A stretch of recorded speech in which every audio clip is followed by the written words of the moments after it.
मोदी सरकार रेगुलाइज करती है दिल्ली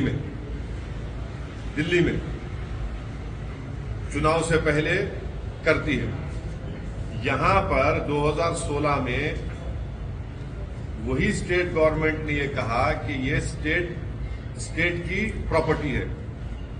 आज वहां की उत्तराखंड की बीजेपी की सरकार ये कह रही है कि स्टेट की नहीं है प्रॉपर्टी। आप बताइए कि ये कैसा इंक्रोचमेंट हो सकता है जब वहां पर 3 गवर्नमेंट के इंटर कॉलेज हैं, 5 गवर्नमेंट के स्कूल हैं, 5 गवर्नमेंट के स्कूल हैं, 3 गवर्नमेंट इंटर कॉलेज है। तो क्या हल्द्वानी में ये क्या इंक्रोचमेंट है? ये इतने सालों से कैसा गवर्नमेंट ने स्कूल खोला और इंटर कॉलेज खोला? वहां पर एक धर्मशाला भी है, 16 मस्जिद है, 4 मंदिर है, 2 मंदिर है और 70,000 से ज्यादा लोग बर्बाद हो जाएंगे अगर उनको निकाला जाएगा। हम देश के प्रधानमंत्री से अपील कर रहे कि इंसानियत की बुनियाद पर भारत के प्रधानमंत्री, भारत के वजीर आजम को इन लोगों की मदद करनी चाहिए, इनको वहां से नहीं निकालना चाहिए। जब भारत के प्रधानमंत्री ने कहा कि 2022 जब आएगा, खत्म होगा तो सबको घर मिलेगा, अरे या तो अब घर से निकाल रहे हैं लोगों को। 1 पीढ़ी 2 पीढ़ी नहीं, 4 पीढ़ी वहां पर उस मुकाम पर रही है। जब दिल्ली में मोदी सरकार इलीगल कॉलोनीज को रेगुलाइज कर सकती है तो यहां पर उत्तराखंड की बीजेपी की सरकार क्यों नहीं मदद कर रही लोगों को? आप दिखाइए ना, क्यों नहीं मदद करना चाह रहे आप? ज्यादातर इसमें मुसलमान है, गरीब है पूरे। इनके सर से छत छीन लेना ये कौन सी इंसानियत की बात है? दिल्ली में जो हादसा हुआ है, क्या अगर उनको कहीं और जगह दी जाएगी तो क्या आप उसके लिए मानेंगे? आप हमारा पहला रिक्वेस्ट ये है भारत के प्रधानमंत्री से कि इन लोगों का बेघर मत करिए। ये बरसों से वहां पर रह रहे हैं, रो रहे हैं, औरतें रोड पर बैठी हुई है पिछले 4 दिन से। कंटिन्यूअस हमको फोन आता है, मैसेजेस आते हैं कि 4 दिन बाकी है, 5 दिन बाकी है, हम क्या करेंगे? हम वहां पर कहां जाकर रहेंगे? हम लोग किधर जाकर रहेंगे? अरे आप इनको इंसान के तौर पर देखिए भाई, इनकी मदद करिए। अगर सरकार चाहे तो बहुत कुछ कर सकती है, इनको आप बेघर मत करिए। सर राजौरी में मिलिटेंट्स फायरिंग हुआ था, क्या कहा था बीजेपी ने? क्या कहा था? पत्थरबाजी खत्म हो गई, टेररिज्म खत्म हो गया। आप बताइए, ये मोदी सरकार की नाकामी है। राजौरी में, जम्मू में ये टेररिज्म फैल रहा है। जम्मू में अब ये कैसा है भाई? टेररिस्ट कैसा आके मार के जाते हैं? ये मोदी सरकार की नाकामी है। डिमोनेटाइजेशन में तो बड़े दावे किए थे आपने, और आज राजौरी में जिन लोगों को मारा गया उसका कंडेम करते हैं। और ये बीजेपी सरकार की सरासर नाकामी है, फेलियर है उनका। ये कश्मीरी पंडित मर रहे हैं, अब तो जम्मू में आ गया, ये। अब आप बताइए इसकी जिम्मेदारी किस पे डालेंगे आप? पॉलिटिकल फेलियर है मोदी सरकार का। यकीनन टेररिज्म पड़ोसी मुल्क से आ रहे हैं, टेररिस्ट आ रहे हैं, पर आप क्या कर रहे हैं? आपने तो कहा कि 370 हटा दिए तो सब खत्म हो गया। कहां खत्म हो रहा है? सबको मालूम कि टेररिस्ट फर्स्ट जनवरी हो, 15 अगस्त हो, 26 जनवरी हो, ये इन इंपॉर्टेंट डेट्स के ऊपर बराबर कुछ ना कुछ करते, तो आपको तो चौकन्ना रहना चाहिए था। और आप नहीं है, चौकन्ना नहीं है। आपकी नाकामी, आपका फेलियर है। भारत के लोगों की मौत हो रही है वहां पर।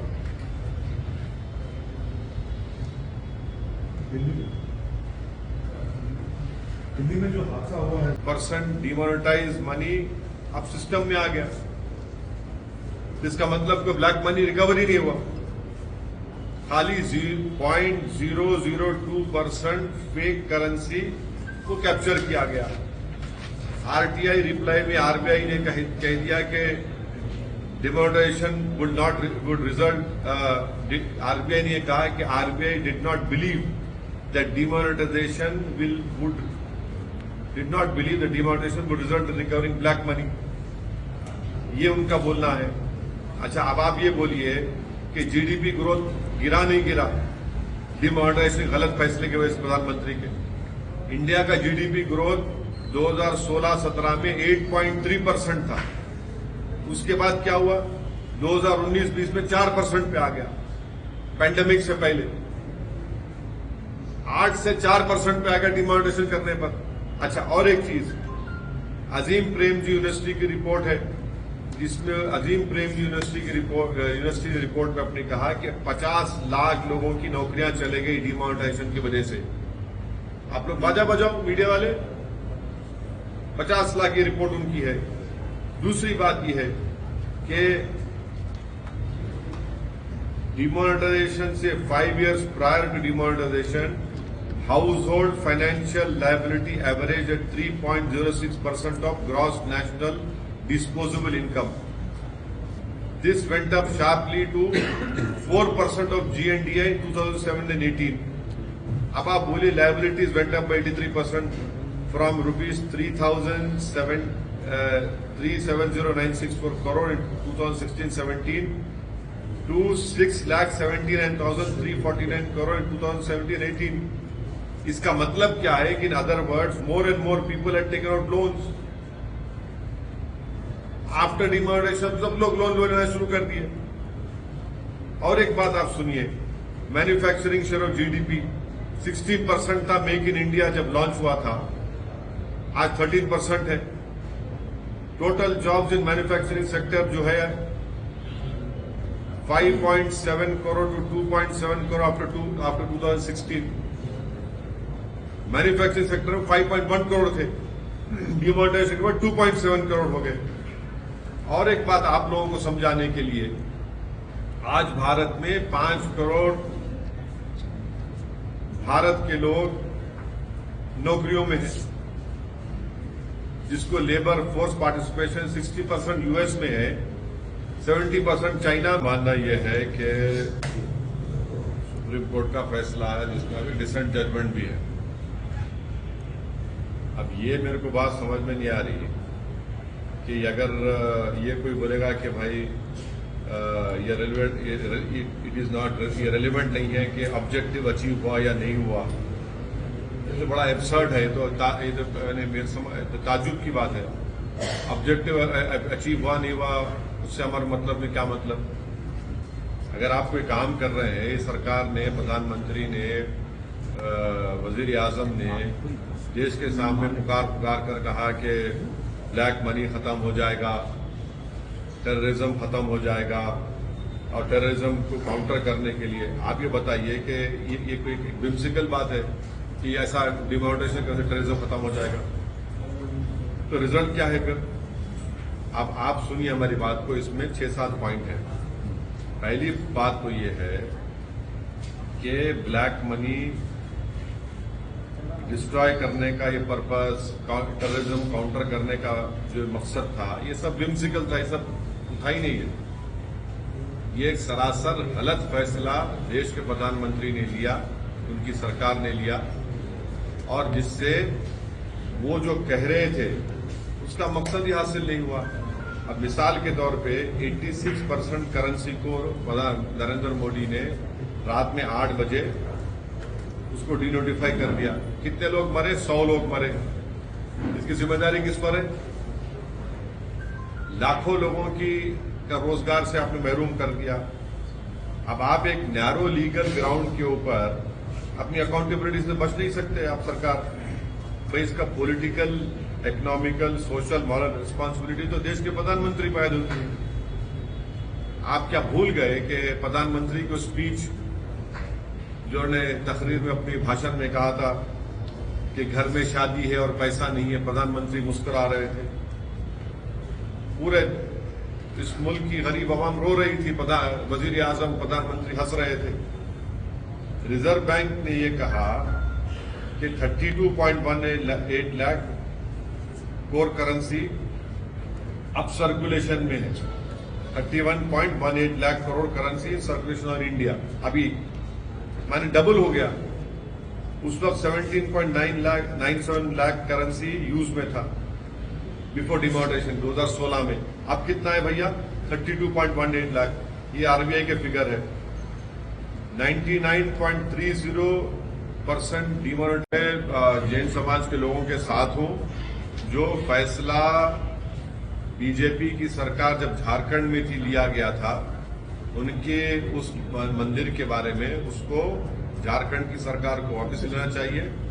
और जो जैन मंदिर पर हमला हुआ था गुजरात में, उस पर गुजरात के मुख्यमंत्री को सख्त एक्शन लेना पड़ेगा।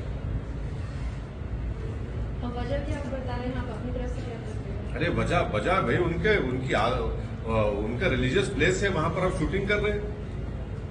वहां पर उनके उस मंदिर में झारखंड में आप क्या क्या मैंने वो जगह उनके लिए एक पवित्र जगह है उनके लिए।